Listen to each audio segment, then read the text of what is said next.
passe. Bien, voilà. Mesdames et messieurs, nous vous souhaitons la bienvenue ici à la Maison de l'Avocat. Et pour assister à cette grande manifestation qui est une session de formation co-organisée entre le barreau du Sénégal et l'IDELO, qui est une remarquable institution pour le développement et la promotion du pouvoir. Nous allons donc entamer cette cérémonie et sans tarder, nous allons donner la parole successivement d'abord à M. Yatman Modidiaï, qui est le président de l'association des anciens participants de l'IDELO. Après son intervention, nous entendrons M. Amadiba, qui est le représentant du directeur général de l'IDELO, responsable du programme de formation. Nous aurons ensuite à entendre Madame le représentant du bâtonnier qui fera effectivement quelques mots d'accueil et qui nous dira un peu la position du barreau et l'importance de cette cérémonie. La parole sera ensuite donnée à son Excellence, Monsieur l'ambassadeur de la République d'Italie au Sénégal. Et enfin, la parole reviendra à Monsieur le ministre d'État, ministre de la Justice, garde des Sceaux. Donc, sans plus tarder, nous allons remettre la parole à Monsieur Yatman Modidiaï pour son allocution, pour le compte effectivement de l'association des anciens participants du l'IDELO. Mesdames, Messieurs les représentants du l'IDELO, Mesdames, Messieurs les avocats du Sénégal, Mesdames, Messieurs les formateurs associés à nos séminaires. Je disais tout à l'heure à mon compatriote Amadiba, chargé de programme de l'IDELO, qu'il nous mettait toujours au charbon parce que j'avais le redoutable privilège devant les autorités de parler en premier. Mais c'est un plaisir, toujours renouvelé, d'être dans les séminaires de l'IDELO en qualité de président de l'association des anciens participants. Je voudrais juste dire, avant de présenter notre association, les associations de l'IDELO, que nous sommes en face de jeunes avocats, et je me rappellerai toujours les deux adages que nous disait mon professeur d'antan. Le premier, c'est que la jeunesse, c'est une maladie mentale dont on guérit avec l'âge, vous n'en guérissez jamais. Le deuxième, c'est que être ne peut ce que paraître ne peut. Le premier se comprend aisément, monsieur le ministre d'État, mais le second voudrait dire aux jeunes avocats qui sont ici devant nous que le diplôme, c'est une phase de la vie, mais la compétence acquise avec l'expertise, c'est une autre phase et c'est un autre objectif de la vie. Je voulais juste, après cela, vous dire que les associations des anciens participants ont un rôle essentiel dans la promotion des activités de l'organisation, ainsi que dans l'identification des futurs candidats à d'autres formations, mais également dans l'identification des bailleurs de fonds qui permettent aujourd'hui, à l'instar de la coopération italienne, de donner l'occasion aux nationaux des pays en transition de profiter pleinement de certains types de formations. Et cette formation d'aujourd'hui, qui s'appelle les techniques d'expression des jeunes avocats, est une illustration parfaite. Les associations des anciens participants étendent le rayon d'action de l'IDELO en organisant surtout des sessions de restitution et d'autres initiatives à l'échelon local. Les associations sont associées le plus souvent à l'organisation des activités locales qui passent par l'IDELO à travers nos associations qui existent dans plus de 40 pays du monde. nous évaluons les besoins également de formation qui existent au niveau des professionnels du droit. C'est dans ce sens que je voudrais inviter les participants à ce séminaire qui seront de futurs membres de l'association à venir nous rejoindre dans l'animation et la redynamisation de notre association. Je souhaiterais vivement qu'au sortir de ce séminaire, que vous ayez atteint les objectifs de la formation, mais que également vous puissiez prendre contact avec l'association pour nous appuyer, pour nous aider à la promouvoir et nous aider également à lui donner les ressources nécessaires. Il sera important que cette formation, par exemple, auquel vous avez été conviés de façon privilégiée, que vous puissiez en faire profiter à d'autres jeunes avocats.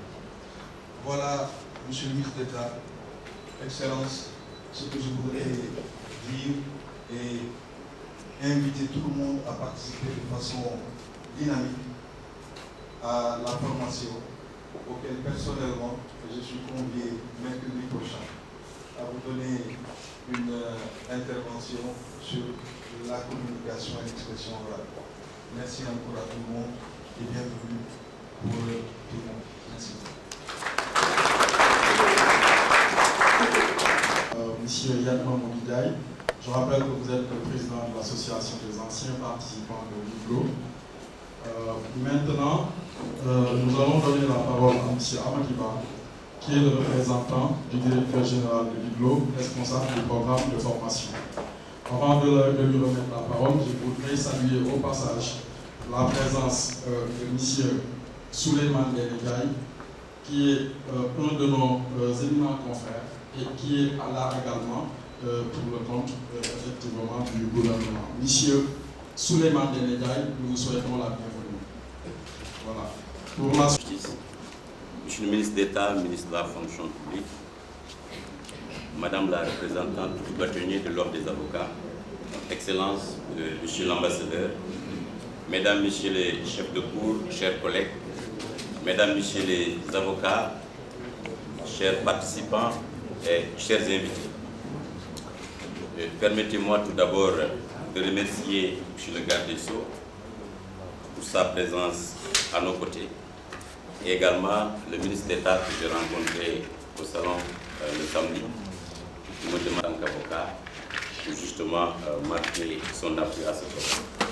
Monsieur le ministre d'État, Excellence, c'est un honneur pour l'organisation d'être encore cette année à vos côtés, présente au Sénégal dans le cadre du renforcement de l'état de droit. Je remercie vivement, au nom de M. William Loris, directeur général, le gouvernement du Sénégal, état membre de l'organisation très dynamique, et notamment M. le garde des Sceaux ici présent, pour la confiance que respectivement ils accordent à notre organisation depuis des années. Avec nous, pour la mise en œuvre de partenariats avec différentes institutions telles que le Centre de formation judiciaire en 2003, le Conseil national du patronat en 2004, l'Association des juristes sénégalaises en 2005, le ministère de l'Intérieur et le ministère de la Justice en 2006.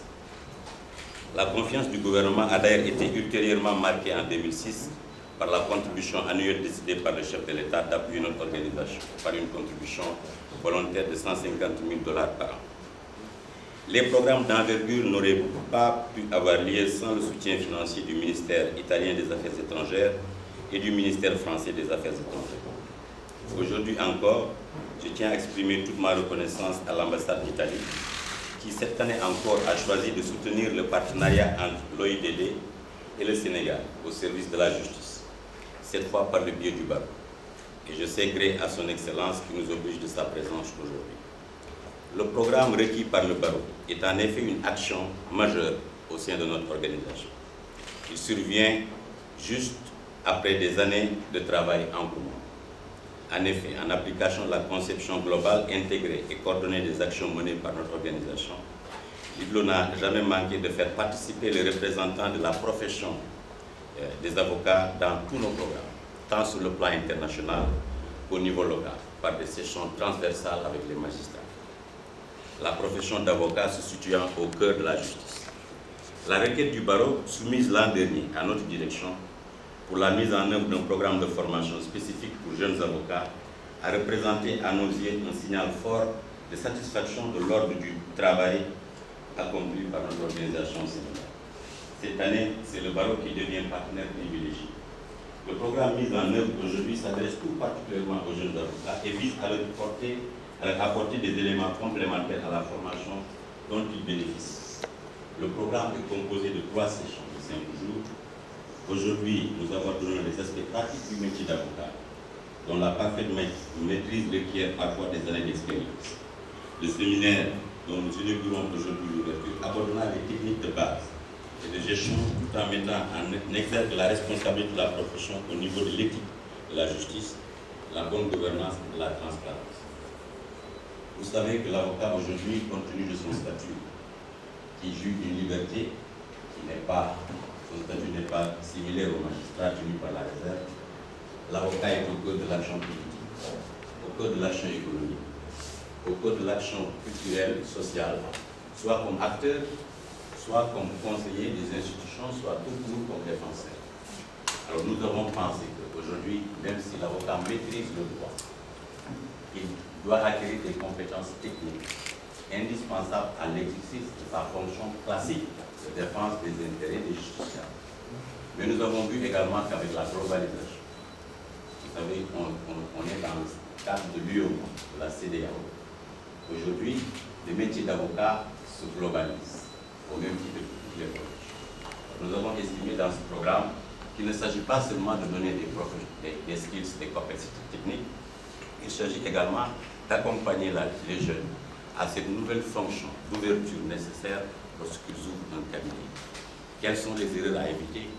Quelles sont les interrogations qu'il faut se poser dans le cadre de cette globalisation? Donc la première partie sera le rôle de l'avocat dans la cité, un pays qui se démocratise chaque jour, qui renforce l'état de droit, la transparence judiciaire. Quel est le rôle de l'avocat? Ensuite, mais s'il maîtrise le droit, cela est-il suffisant? N'a-t-il pas besoin de compétences techniques nécessaires pour bien rédiger, bien conseiller, bien faire des recherches, bien s'exprimer avec modération, même s'il a toute cette liberté? Alors, cela également est-il suffisant? Nous nous sommes posé la question au niveau de Rome. Avec l'évolution et la concurrence acharnée, l'avocat reste toujours une profession libérale. Et nous ne sommes pas des magistrats tenus par la réserve et un statut assez particulier. La liberté qu'exige la fonction exige également que la formation soit orientée sur la nécessité de l'ouverture. Cette ouverture requiert justement des qualités éthiques, des qualités professionnelles et une préparation. Voilà brièvement exposé le contenu de ce programme, les modules qu'on va aborder.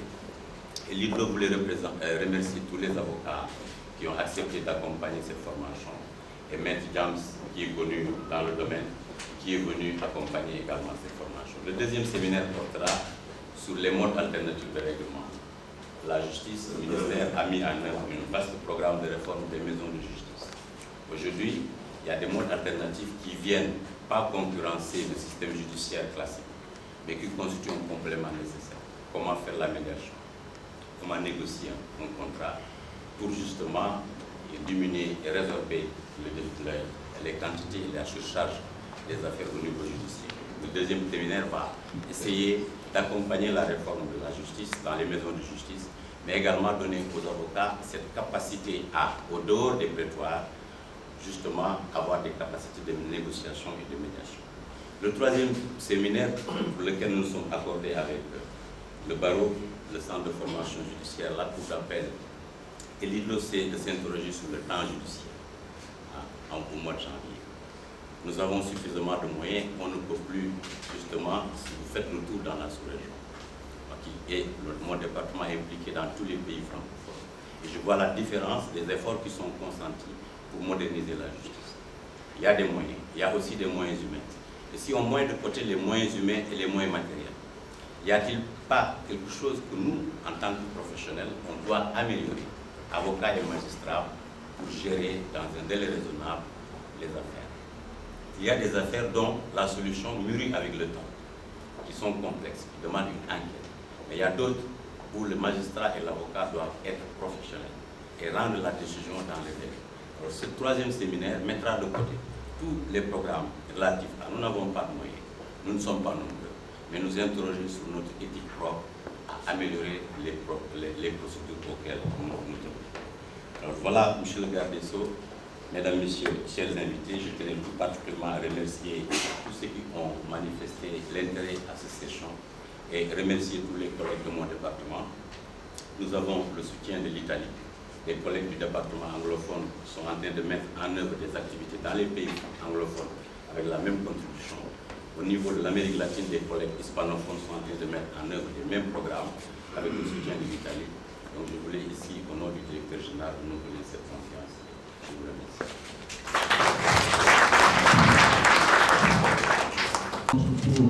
Un peu quelles sont les ambitions de l'IGLO en matière de formation, et notamment pour que les avocats disposent d'une bonne formation très adaptée à l'évolution des activités socio-économiques et politiques.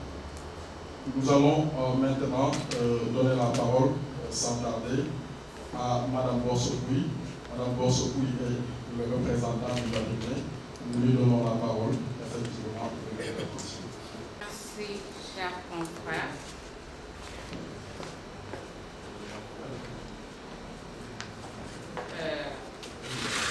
J'ai aujourd'hui la redoutable mission de représenter M. le bâtonnier Papa Moussa Félix Sow, absent du Sénégal. J'aurais voulu commencer par des prières, seulement je pense que, honnêtement, Monsieur le ministre d'État, ministre de la Justice, garde des Sceaux, qui est à mes côtés, est mieux outillé que moi pour le faire. C'est la raison pour laquelle je lui laisserai ce volet-là. Monsieur le ministre d'État, ministre de la Justice, garde des Sceaux, Excellence, Monsieur l'ambassadeur de la République d'Italie au Sénégal, Mesdames, Messieurs les formateurs de l'IGLO, Messieurs les responsables de l'Institut de formation des avocats du Sénégal, Mesdames, Messieurs les hauts magistrats, Mesdames, Messieurs les chefs de juridiction, honorables invités, chers confrères. Monsieur le ministre d'État, ministre de l'économie maritime, chers confrères, je voudrais saluer particulièrement votre présence parce que vous êtes des nôtres. C'est la raison pour laquelle je vous ai cité en dernier parmi les confrères.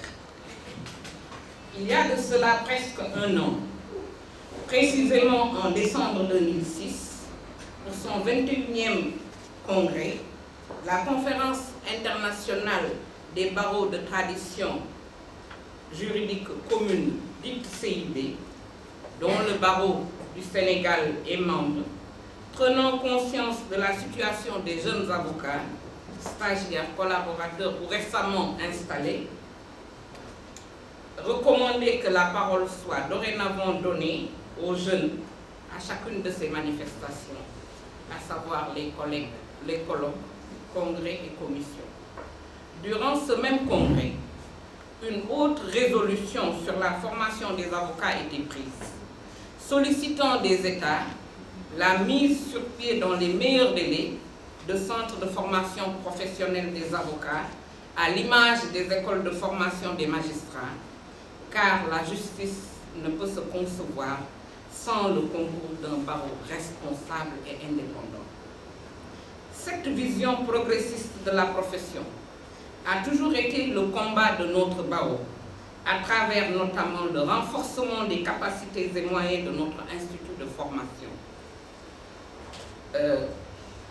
Les séminaires organisés par l'ordre ou par l'AJAS, toujours dynamiques et pleines d'ambition, en sont une parfaite illustration. C'est dans ce cadre donc que l'IGLO a été saisi par le barreau du Sénégal. En effet, au vu des précédentes collaborations de l'IGLO avec le CFJ, le Conseil du patronat, l'Association des femmes juristes le ministère de l'Intérieur et le ministère de la Justice, M. le bâtonnier a estimé opportun de saisir notre compatriote, le juge Amadiba, pour sceller un partenariat de même envergure visant à transmettre aux jeunes avocats des compétences complémentaires à celles qui leur sont conférées dans le cadre de leur formation. C'est pourquoi il m'est un réel plaisir de savoir que l'Institut du droit du développement de Rome épouse cette vision et accepte un partenariat avec le barreau du Sénégal d'organiser ce séminaire sur les techniques d'expertise des jeunes avocats. Aussi, nos remerciements vont-ils à Monsieur le représentant de l'IBLO, notre compatriote, le juge Amadiba, pour la vision futuriste qu'il a de notre profession. Excellence, Monsieur l'ambassadeur de la République d'Italie, nous vous demandons d'être notre interprète auprès du gouvernement italien pour lui transmettre nos remerciements pour l'aide précieuse qu'il ne cesse de nous apporter. Monsieur le ministre d'État, votre présence à cette cérémonie, en dépit de vos nombreuses et importantes charges quotidiennes, témoigne de l'estime que vous portez à notre profession. Je voudrais, ici, au nom de Monsieur le bâtonnier et de l'ensemble des membres de notre ordre, vous en remercier. Excellence, Monsieur l'ambassadeur de la République d'Italie au Sénégal, Mesdames et Messieurs les formateurs de l'IBLO, Messieurs les responsables de l'Institut de formation des avocats du Sénégal, Mesdames, Messieurs les hauts magistrats, Mesdames, Messieurs les chefs de juridiction, honorables invités, chers confrères. Dans un contexte de mondialisation, avec l'avènement de nouveaux et complexes champs d'intervention de l'avocat, un séminaire tendant à outiller nos jeunes confrères sur les techniques d'expertise est d'une importance particulière.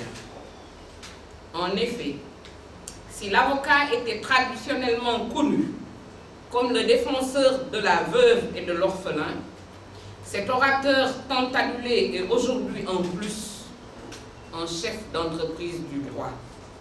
Et ceci exige, comme vous l'avez si bien relevé, Monsieur le représentant de l'IBLO, dans votre programme de séminaire, une expertise spécifique. Cette expertise est d'autant plus nécessaire qu'il faut rappeler que le 25 juillet 2006, les États membres de l'UEMOA ont adopté le règlement numéro 10/2006 CM-UEMOA relatif à la libre circulation et à l'établissement des avocats dans l'espace UEMOA. Avec un tel règlement, il est évident qu'un barreau qui ne s'attelle pas à la formation de ses membres aura raté le train de l'histoire. Vous l'avez expliqué, Monsieur le représentant de l'IBLO, l'avocat est désormais appelé à être conseil auprès des institutions gouvernementales.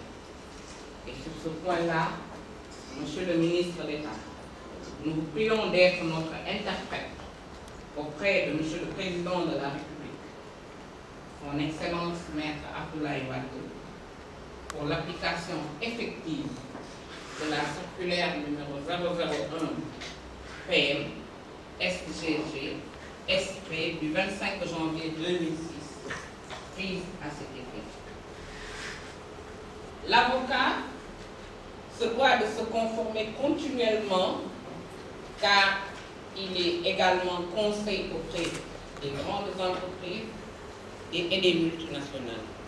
C'est pourquoi il apparaît impératif, face à tous ces défis, d'assurer une formation permanente et pointue aux avocats pour que notre barreau puisse jouer pleinement son rôle dans le développement économique et social de notre pays et par-delà de notre continent.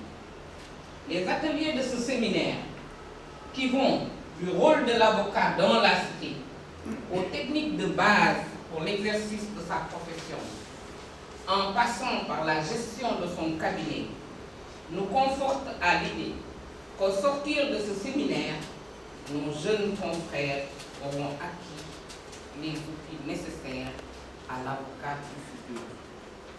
Monsieur le ministre d'État, honorables invités, je forme le vœu qu'à travers les échanges approfondis, les travaux de ce séminaire apportent une contribution utile à une meilleure compréhension des exigences nouvelles de notre profession.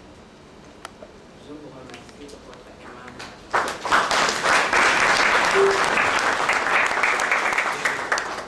Oui, alors nous vous remercions à votre tour, Madame Borsoukoui, d'avoir bien voulu dire ici, au nom de M. le cabinet et au nom de l'Ordre des avocats, toute l'importance que le barreau du Sénégal accorde à une formation de qualité des jeunes avocats. Maintenant, nous allons donner la parole à son Excellence, Monsieur l'ambassadeur de la République d'Italie. L'association du ministre de la Justice, Messieurs les hauts magistrats, Mesdames, Messieurs les avocats, Messieurs les représentants de l'OIDD, Mesdames, Messieurs, il est pour moi un grand plaisir de participer aujourd'hui à la cérémonie d'ouverture du séminaire Les techniques d'expertise des jeunes avocats que l'Organisation internationale des droits du développement organise sur la base du financement de la coopération italienne. Ce séminaire représente une nouvelle étape de long et fructueux partenariat entre le gouvernement du Sénégal, la coopération italienne et l'OIDD, dans les domaines de la formation de haut niveau. Ce partenariat est en fonction depuis plusieurs années et a toujours été marqué par une collaboration très étroite et par les choix de thèmes très pertinents dans le cadre du développement. Cette année, le gouvernement du Sénégal a choisi de soutenir les secteurs judiciaires par le biais du barreau du Sénégal et en particulier de renforcer les compétences des jeunes avocats.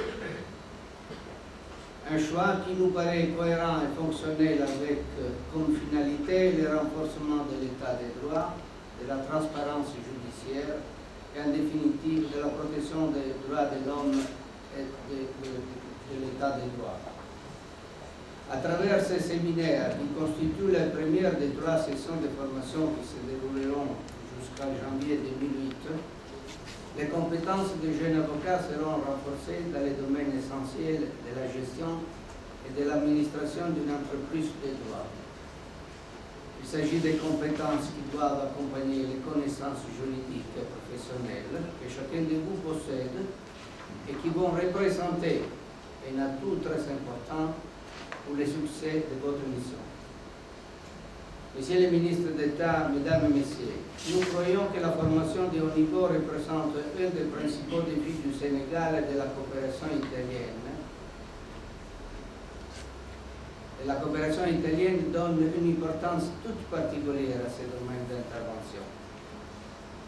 La collaboration avec l'OIDD, qui, d'une façon générale, se déroule dans plusieurs pays du monde, et en particulier dans la région ouest africaine, s'inscrit dans ce cadre et représente un modèle de coopération et de partenariat attentif aux réels besoins prioritaires du pays. Permettez-moi de conclure avec une considération personnelle. Je suis là depuis 8 mois. Le mandat que le ministre des Affaires étrangères italien m'a donné, c'est de relancer les relations italo-sénégalaises dans tous les secteurs et à tous les niveaux. Mais relancer les relations signifie aussi aller au-delà de la notion traditionnelle de coopération et développement, qui n'est plus une assistance pour nous. Il s'agit là d'arriver à des formes de partenariat entre égaux pour travailler ensemble dans les secteurs économiques, politiques, judiciaires et culturels en général. Voilà, je voudrais conclure avec ces mots et j'espère de trouver les interlocuteurs sénégalais qui puissent me permettre de réaliser les mandats que le gouvernement italien m'a donné. Merci. Monsieur l'ambassadeur, nous avons bien écouté et nous avons compris que, effectivement, les ambitions de la République d'Italie restent sur une excellente coopération avec le Sénégal. Et vous venez de rappeler effectivement l'engagement que votre gouvernement a de nous soutenir, de vous mettre en partenariat avec nous pour un meilleur partenariat et surtout dans le domaine de la formation. Je vous en remercie. Maintenant, nous allons passer la parole à M. le ministre d'État, ministre de la Justice, garde dessous. Du Sénégal, Madame, Messieurs les hauts magistrats, Mesdames, Messieurs les responsables et formateurs du BIGLO, Messieurs les responsables de l'Institut de formation des avocats, Mesdames, Messieurs les avocats, Mesdames, Messieurs, c'est avec un réel plaisir que je viens présider, en présence de son Excellence, M. l'ambassadeur de la République d'Italie, cette cérémonie d'ouverture. Je le fais au nom de M. le Président de la République du Sénégal, son Excellence M. Abdoulaye Wade, et au nom de l'ensemble du gouvernement de la République du Sénégal. Comme vous le savez, l'un des piliers de l'action gouvernementale au Sénégal, c'est la recherche sans ménagement de la promotion de la justice.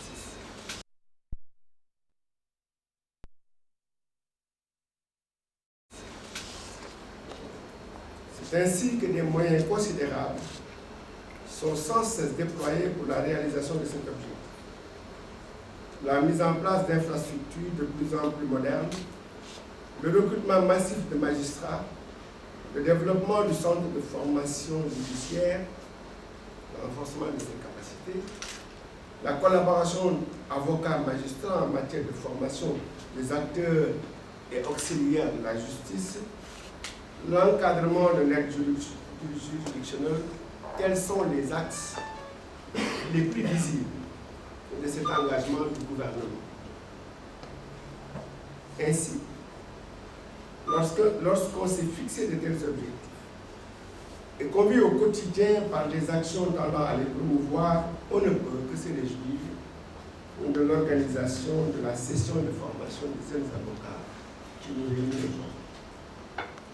Cette session est articulée, vous l'avez dit tout à l'heure, autour de modules d'enseignement destinés à une meilleure connaissance des aspects les plus modernes de la justice et l'acquisition d'une meilleure perception des réalités du droit en développement. En effet, durant cette session, les jeunes avocats recevront un enseignement de pointe portant sur divers thèmes que sont entre autres les techniques de gestion d'un cabinet moderne, le renforcement de l'état de droit et la transparence judiciaire dans le contexte de la mondialisation. À travers ces différents thèmes qui se rapportent tous à une meilleure connaissance, c'est mon expression, des ficelles du droit du développement, il s'agit pour l'IGLO et le barreau du Sénégal de s'engager résolument dans une voie incontournable, c'est-à-dire la lutte contre l'inégalité, l'injustice, la pauvreté dans toutes les différentes entités juridiques du monde. C'est pourquoi je voudrais féliciter et encourager très chaleureusement le barreau du Sénégal et l'IGLO pour avoir pris l'initiative d'organiser cette session de formation qui s'inscrit dans notre combat en faveur de la justice.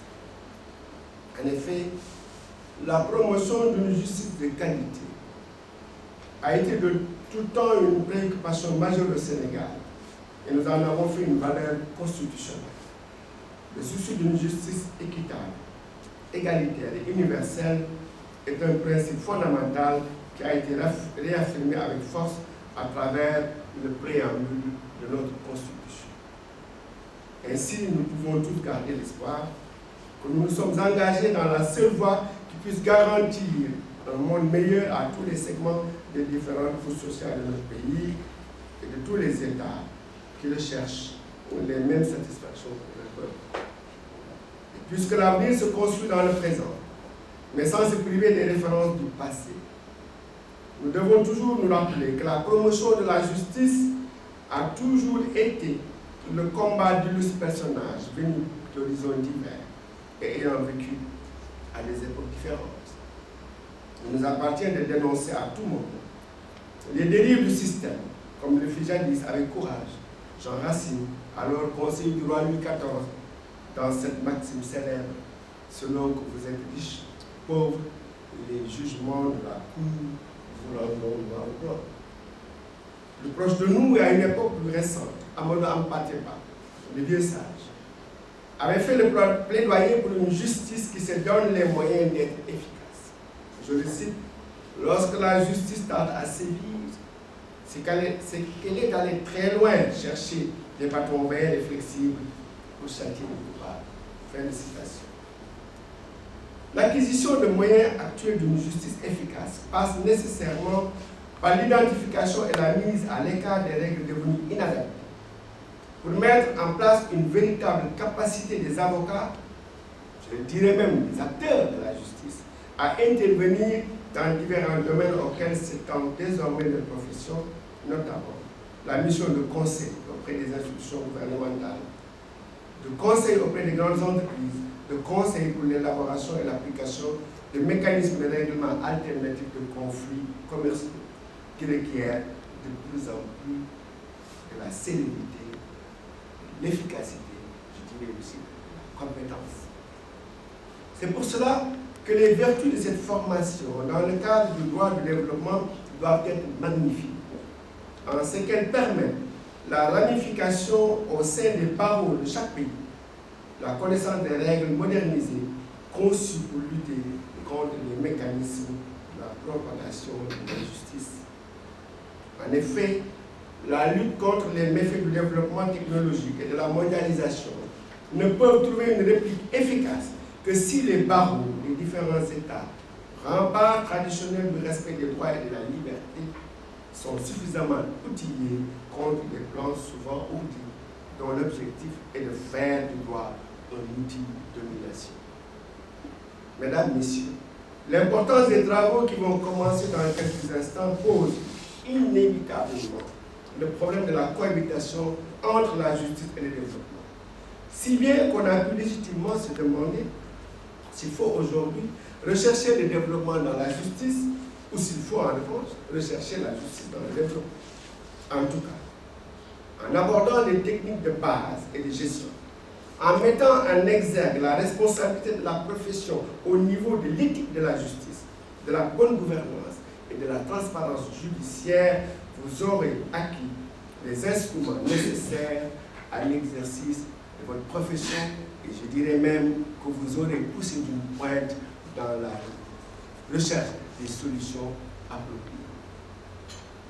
Je ne peux finir mon propos sans rappeler la profonde et sincère amitié qui unit les États du Sénégal et de l'Italie, Monsieur l'ambassadeur, et me réjouir une fois de plus du constat que la collaboration entre nos deux pays s'étend à tous les niveaux d'un combat permanent pour un idéal de justice et de paix.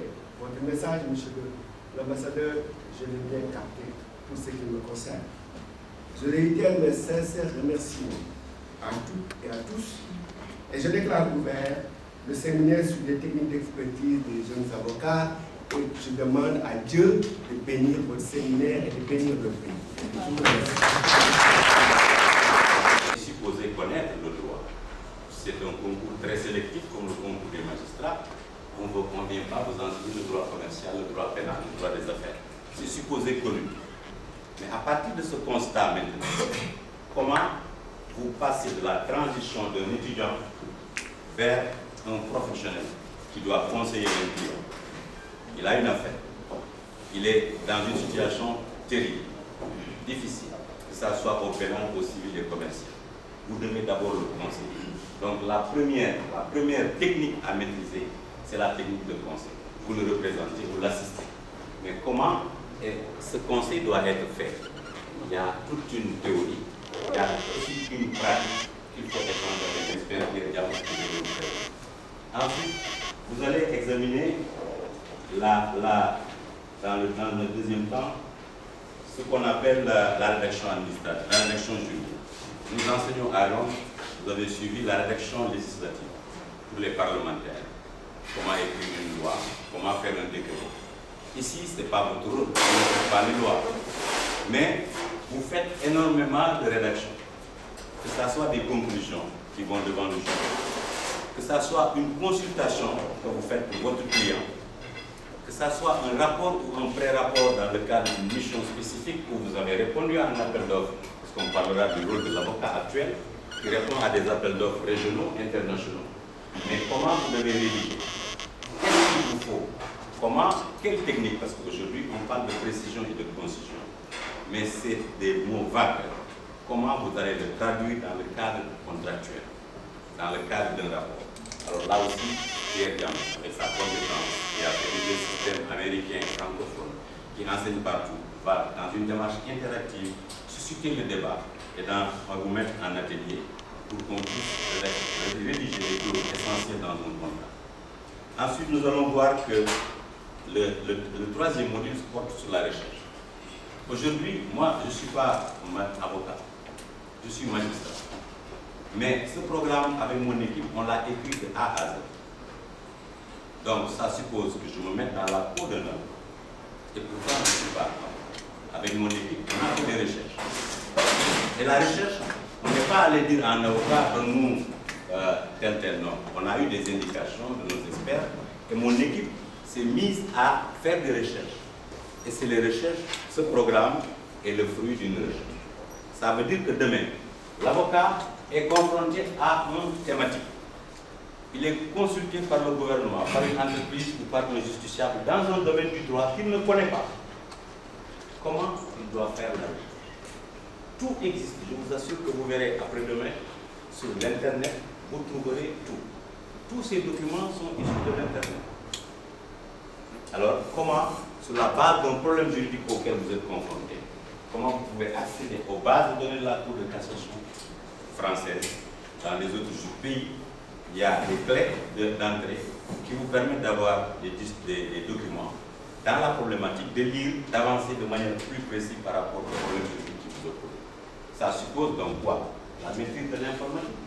Ça suppose que dans votre cabinet, il y ait une assistante juridique.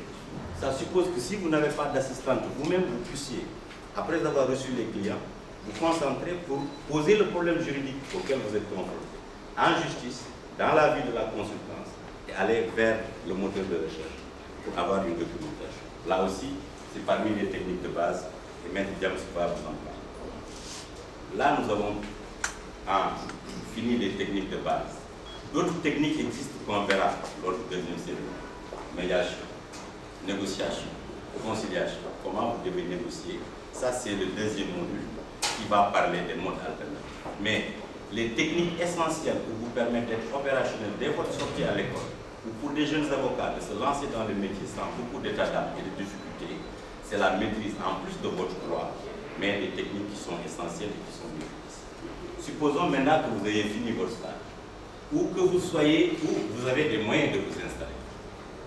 Est-ce que votre connaissance du droit, la maîtrise de ces techniques vous permet de réussir? Qu'est-ce qu'il vous faut de plus?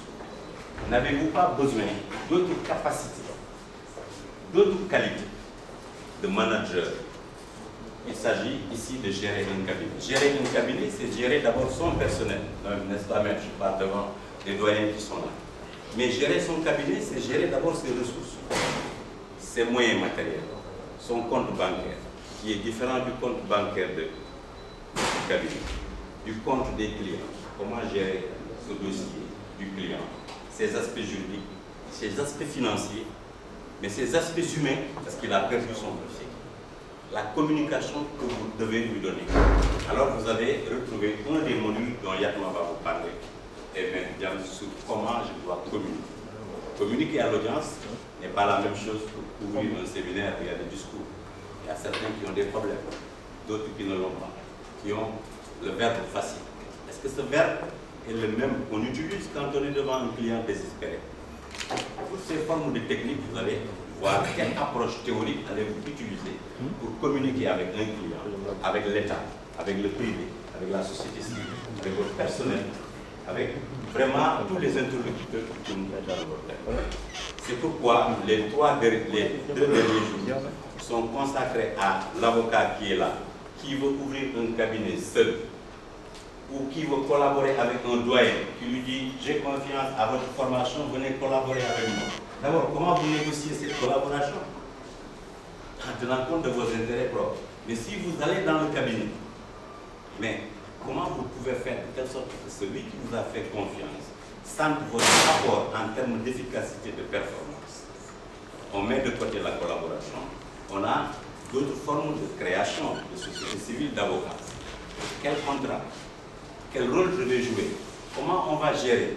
Alors voilà toutes les interrogations que les deux modules nous permettront avec Mme Adama Gueye, approche sénégalaise, expertise échangée avec d'autres, et Maître Diams qui aussi a un cabinet vraiment l'un des plus organisés et qui également a des expériences, qui a vécu des échecs, qui a vécu des succès et par lesquels vous allez échanger pour voir si vous sortez, vous inscrivez ça. Alors voilà les objectifs. Notre contrat, c'est d'atteindre des points à l'issue de ces 5 jours.